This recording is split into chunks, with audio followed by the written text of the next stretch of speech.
Chapter 7. Crash. Master Bruce! Master Bruce! Get up! Bruce opened his eyes.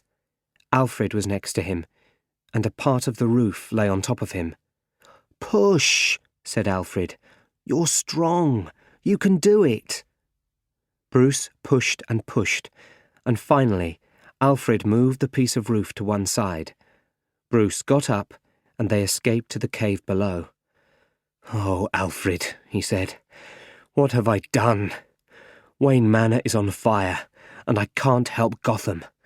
I've made so many mistakes." Alfred smiled. "And why do we fall, sir?" he asked. "We fall," said Bruce, "so that we can learn to get up again. I must go."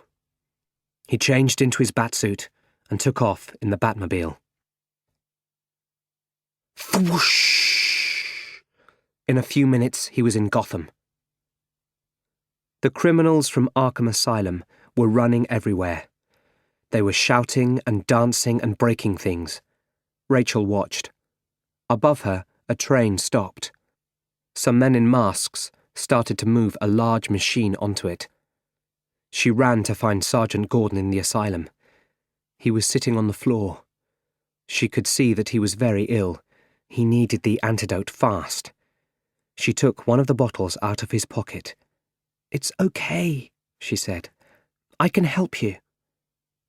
Rachel gave Gordon the antidote, and he slowly started to feel better. The people from the asylum were shouting and coming nearer. They were feeling bad from the white cloud. Suddenly, they started running towards Rachel and Gordon. "Oh no," thought Rachel. "They're going to kill us." Whom! The Batmobile arrived from nowhere. Batman ran towards Rachel. He gave Gordon the keys to the Batmobile. "Drive carefully," he said. Batman took Rachel in his arms and climbed up to the roof with her, above the dangerous cloud. Gordon ran to the Batmobile. From the roof, Rachel and Batman could see all of Gotham. "They were putting a large machine onto the train," said Rachel. Just then, the train started to move.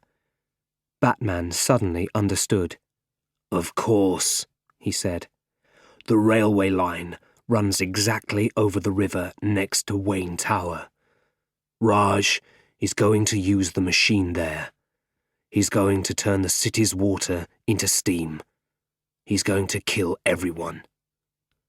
Batman moved to the edge of the roof. "Batman, don't jump," said Rachel. "You could die. Please tell me your name." "The things I do are important, not the things I say." "Bruce?" "Bruce!" shouted Rachel. But Batman couldn't hear. He was flying down. He landed on the roof of the train and held on. Bang! Bang! Bang! People inside the train fired guns through the roof. They hit Batman 3 times. He fell off the roof. The ninjas in the last car of the train looked out of the window. First, they looked up. No Batman. Then they looked down. Batman was still there.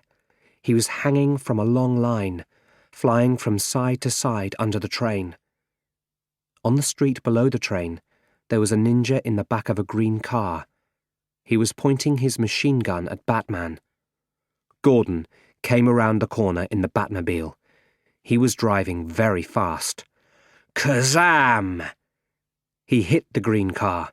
It crashed and exploded into a ball of fire. Batman climbed up the line to the train. He got into the last car and finished the ninjas there. Then he went to the front of the train. When he reached the first car, Raj turned. His mouth opened. "You!" he said. He took out his sword and ran at Batman. Batman quickly moved to the front edge of the train. Raj lifted his sword over Batman's head. Batman held it and broke it in 2. The train was moving nearer and nearer to the centre of Gotham. It was moving nearer and nearer to Wayne Tower. I must stop the train, thought Batman. He reached out of the front of the train and threw Raj Al Ghul's sword under the wheels.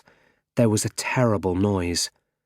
Raj threw himself onto Batman and put his hands over his mouth and nose. Batman couldn't move. Everything started to go black. "Now you're really frightened, aren't you?" said Raj. Batman looked into Raj's face. He saw the end of the world there. That made Batman angry. And when he was angry, he was strong. He suddenly pushed hard against Raj and flew out of the train and into the sky. Raj looked up in surprise and anger.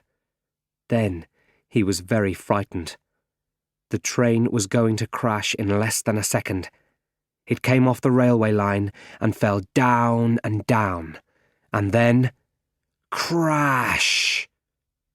It landed in the car park in front of Wayne Tower and exploded into a ball of fire.